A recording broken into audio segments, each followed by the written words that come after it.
War is a fickle beast, and young Robert Baratheon was learning that with every step he took. With his own lands secure, he turned his gaze north, to the riverlands where allies waited and promises of rebellion stirred like a storm on the rise. But the Targaryen loyalists, they had plans of their own.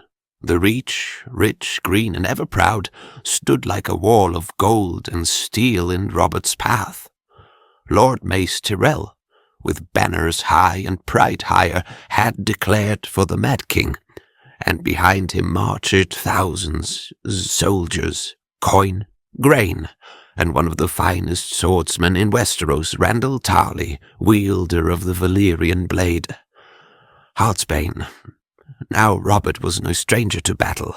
Goldtown had blooded him, Summerhall had hardened him, but still he was young, brash, impatient, and hunted on all sides, with Dorne at his feet, the crownlands above, and the Reach to the west. He was boxed in, and so, like the storm that bore his name, he struck west, leaving Storm's End in the hands of his stoic younger brother, Stannis. Stannis, just 18, but already iron within. He held the castle with his handful of men and enough will to shame 100. While he stood firm, Robert rode for the Reach, for Ashford. But he was not the only hunter in the field. Randyll Tarly met him there. Swift, cunning, brutal. The battle that followed was short and bloody.